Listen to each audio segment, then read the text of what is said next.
Hi, my name is Hannes Beem, and with this tutorial I'm going to show you how you can create a reflective surface in Mandelbulb3d. First I'm going to change the resolution to 800 by 600 pixels and click Calculate 3D.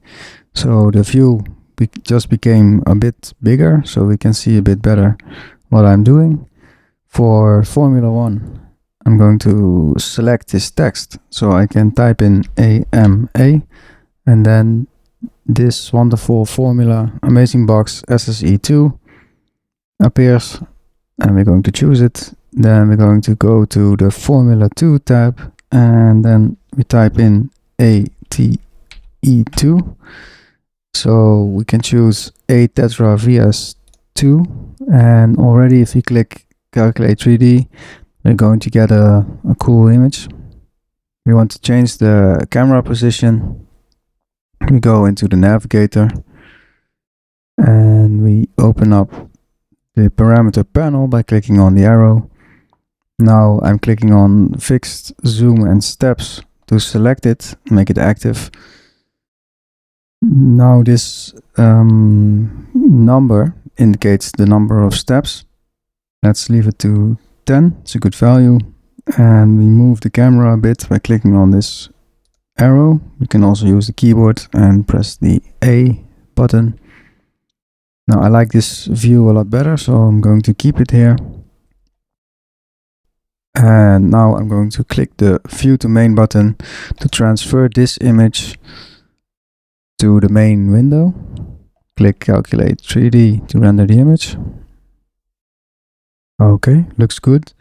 Now we want to add the plane surface, and if we do it this way, the mode is set to alternate right now, and if we set it to DE combinate and choose layer 3 like Formula 3 and then place the Heightmap 2 IFS has some really nice options in it.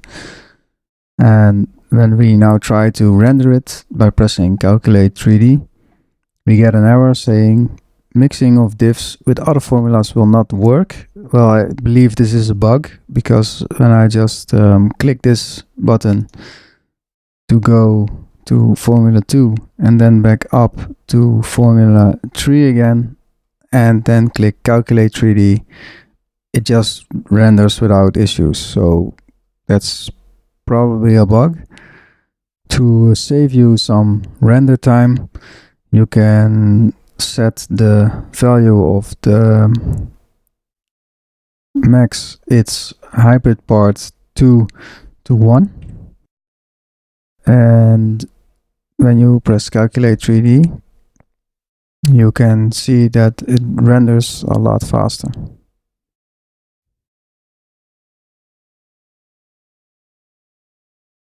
The height map is just a plane, so it doesn't need that many hybrid parts to be rendered, so setting it to 1 speeds up the render process. Another thing to keep in mind is that the DE combination mode must be set to min. When it's set to min, the plane will be separated from the rest of the fractal. Like if you set it to max, for example, and you press Calculate, you can see that the plane will just cut the fractal where the plane hits the fractal. Now I'm going to stop this for a moment and go back into the navigator window. And when we choose Formula 3, we see that it's the height map, but it doesn't have any iterations yet. But it is visible here, so we need to get these parameters into the navigator window. And to do that, we click on the parameter button. Now we have the parameters here.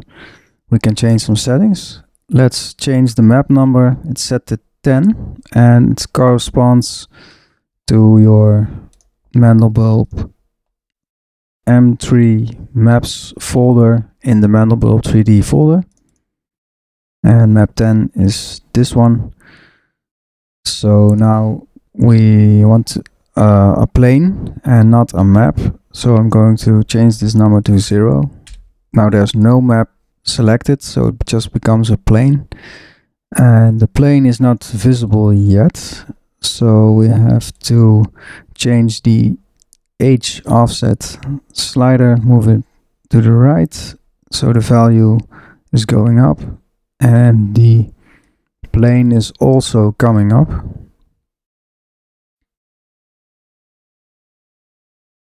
Okay, let's place it right there.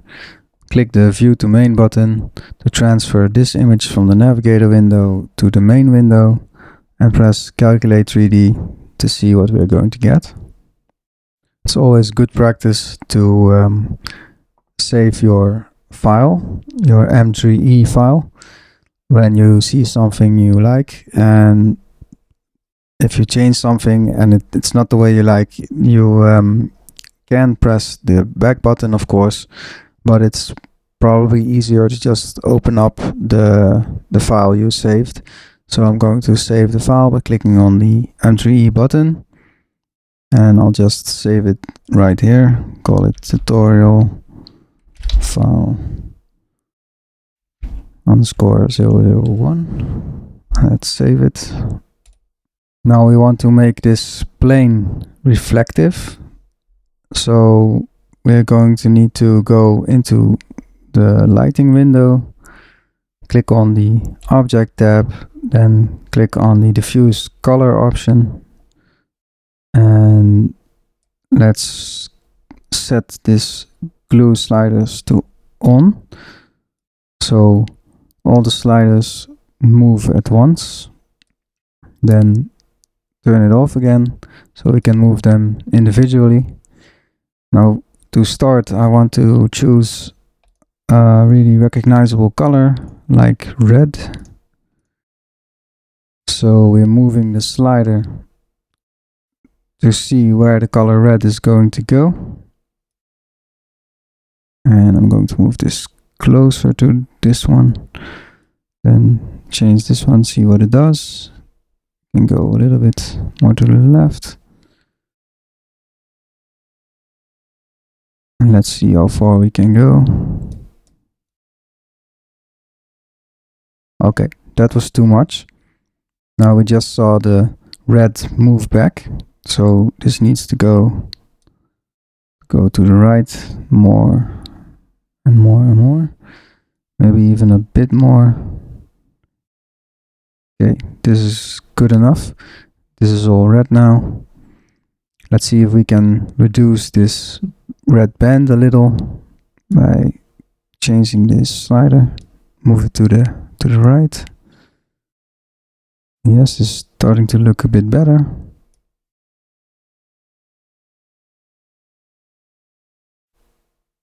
That's too much. Now we see the color red turning purple because the blue color is getting too close. So we move the blue color a bit more to the left, and now it looks good. I don't want this to stay red. Maybe I want to make it look a bit more like some clear water, and a light bluish color will do. Now I want to put this color on this slider as well, so I'm going to click Add to Custom Colors, and it will place the color right here. Now I right click on the other red color and click the custom color I just created. So now this is all a light blue, and we need to make this reflective. Now these bottom colors are the colors you see in the image, and the colors that are on the middle squares are specular colors. So they'll be the color that will get reflective when light bounces on the color. It will reflect that color onto other parts of the fractal.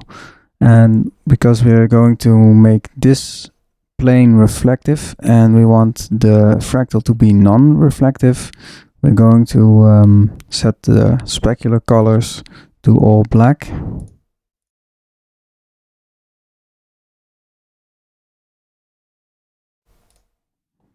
And we want the reflective plane to reflect hard, so we can choose a white color that reflects hard. If you want it to reflect a bit less, you can make the slider go to a little bit of a gray area, and if you don't want to reflect it much at all, you can go more to darker grays. But for this instance we want it to reflect hard, so we choose the white color. And I choose the white color for the other slider as well. Okay, this looks good. The transparency we'll leave alone for now. And now we want this to become reflective, so we go into post-process, the post-process window. Then you have reflections and transparency. You can open up. The amount is set to 1, that's good. The depth is a bit high, we can make it lower to 1. And you can choose to calculate transparency, so then this plane will be transparent when it's when the transparency is set in this color adjustment window. If you adjust this, the transparency will change, and most to the right at the value of 255, it's not transparent at all.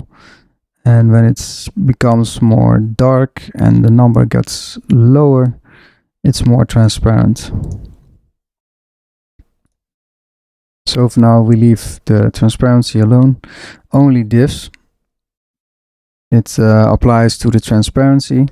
If you click this, it will allow transparency only on diff formulas, so only the plane will be affected and the rest of the fractal won't be affected. So it's okay if we leave it on. And now we can press calculate now and see how the image is going to look when all the reflections are done. I am not that happy with the way the reflections turned out. The reflections only appear here, and this is really bright and it has no reflections at all. And we can do a change in 2 ways. We can go back into lighting and then choose the diffuse color option and make this bluish color darker.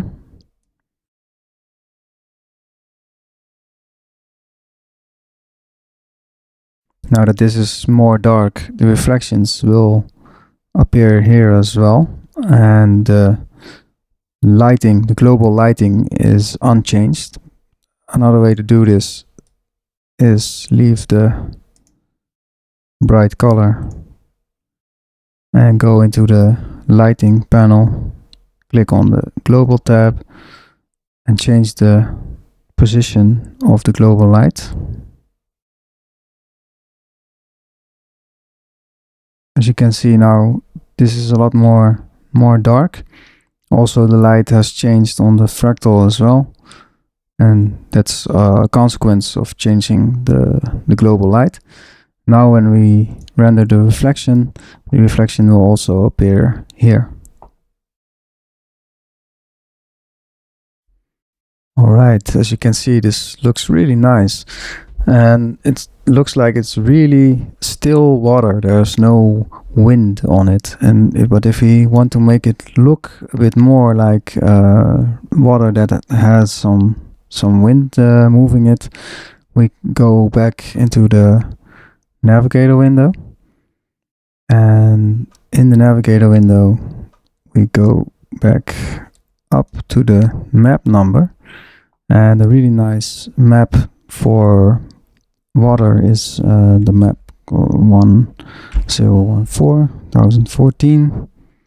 Okay, as you can see, we have a lot of wrinkles in the water we just created, and we can influence this by changing these scales, the X scale, Y scale, and the H scale. The H scale will make the water higher or lower, and if we put it to 0.01,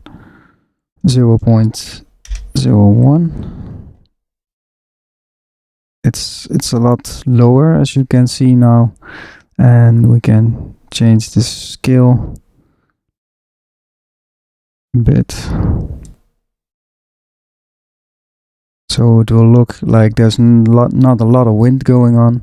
Then we need to click the View to Main button again and calculate 3D.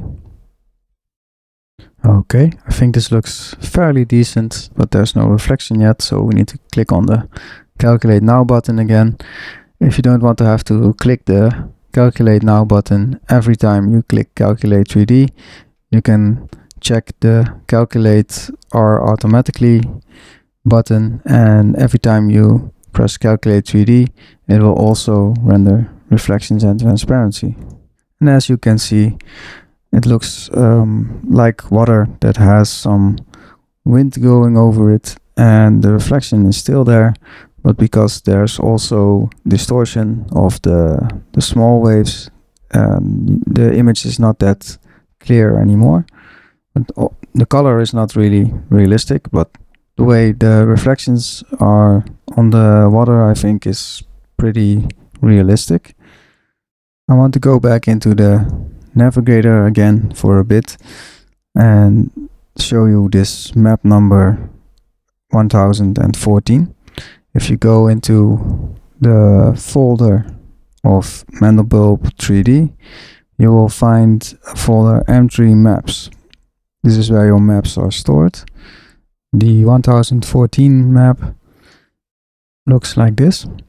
It's a texture of maybe some leathery surface, and it works really well for water, although it looks like leather.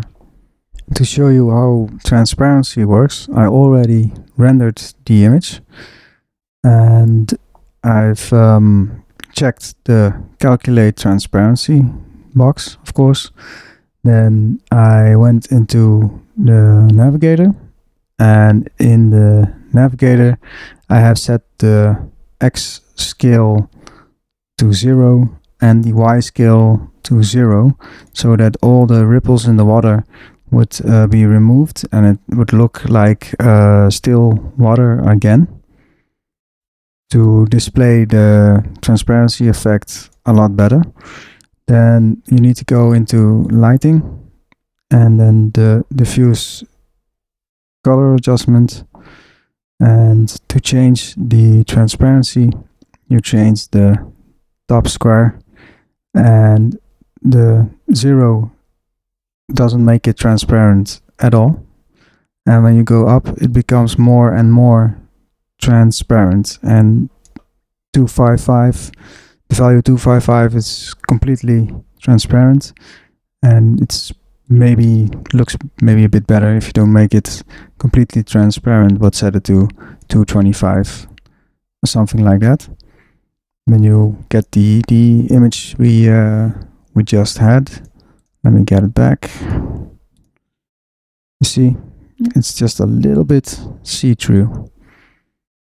So that's it for reflections. Now let's see what happens if the camera camera position is changed. Maybe you rotated the camera, and that affects the way the plane shows up.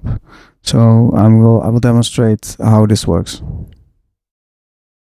I went back to the first image we created, and now I'm going back to the navigator to change the camera position and rotation.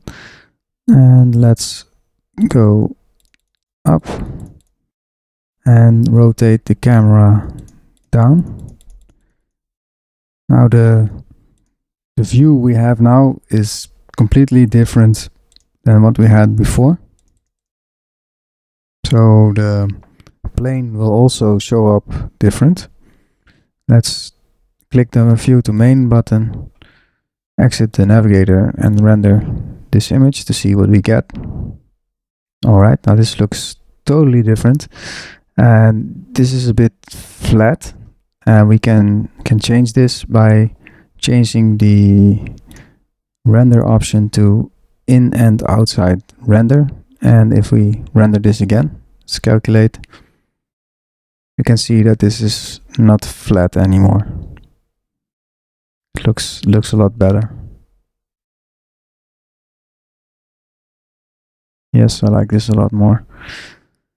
Okay, now let's add the Heightmap again. And let's set it to 0 to start off.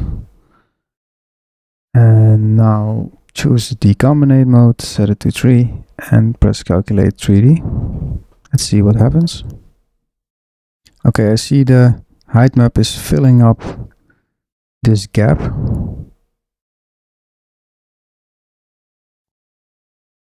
And we go back into navigator. Then we choose the parameter button to insert the parameters as they are. And now we go to rotation X, Y, Z. And we need to change the rotation of the plane when we change the H offset. The map comes from the ceiling in a weird angle, as you can see. To change this, we need to change the rotation, and we're going to do this a bit easier, and we leave the navigator to do it a bit easier. We go into the rotation window and we select copy the values to the formula. Let's copy and paste them in. Now when we go to the navigator, we need to insert the parameters again. And now we see that the plane is right here, just the way it was when we had the camera in a different position. And now by sliding the slider to the right, the plane moves up again, but this time it comes from the bottom instead of coming from the top.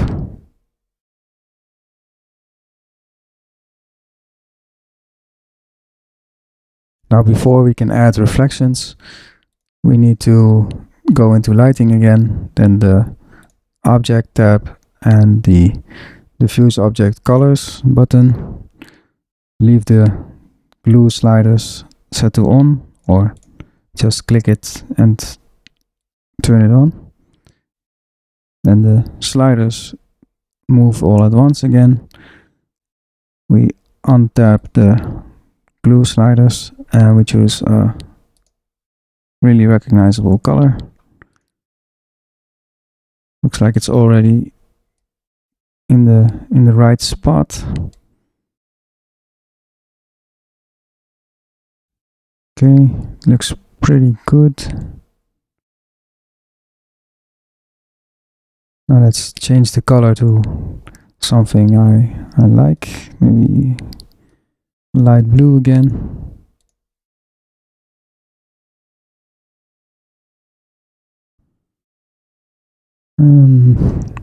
Let's see, maybe do something different this time, make it gray.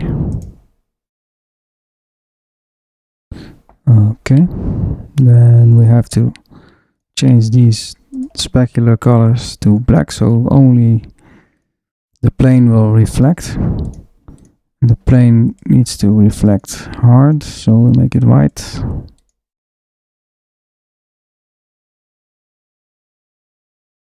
Alright, let's go into the lighting options, global light tab, and change the light a bit.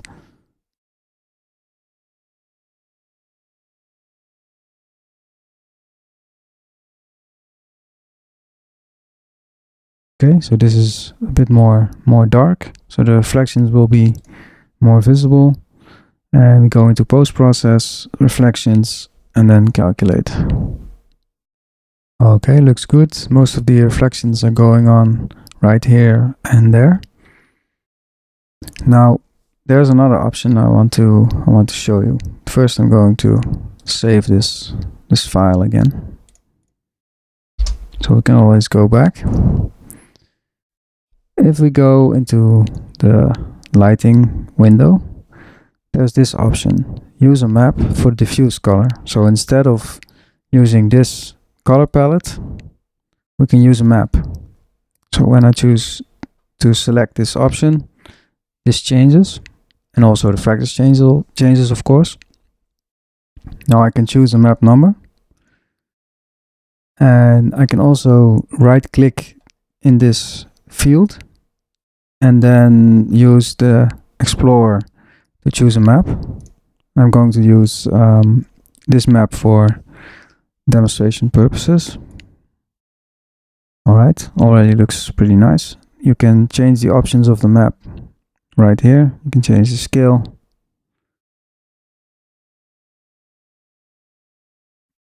Oh, I like this option. And you can change the rotation.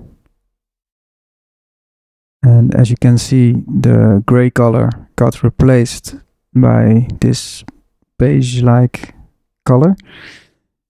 But the color is replaced, but the reflections will still work because you have used this map first and set this position to be reflective.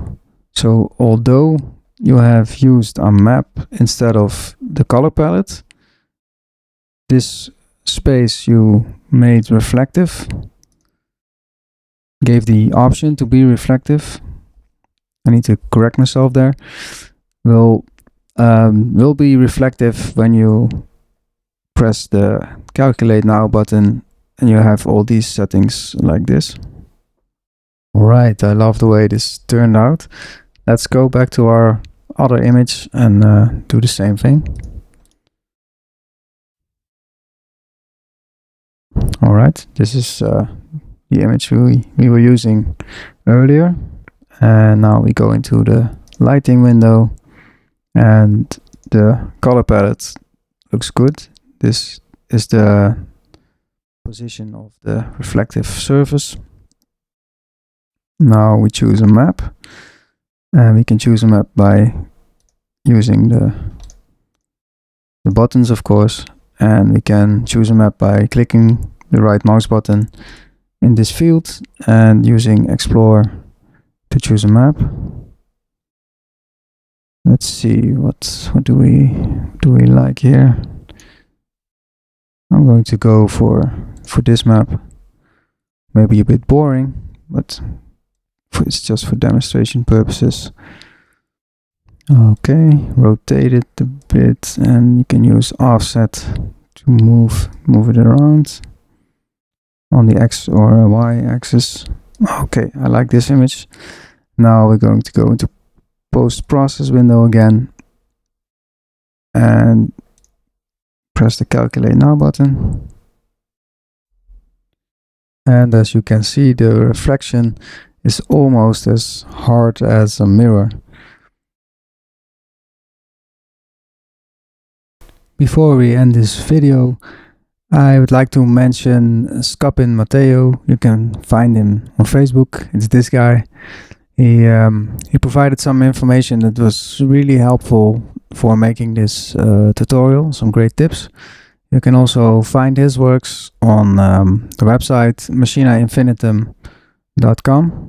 The link is right here, machina-infinitum.com, and you can find his work on this website, and this has some really interesting images and videos on it.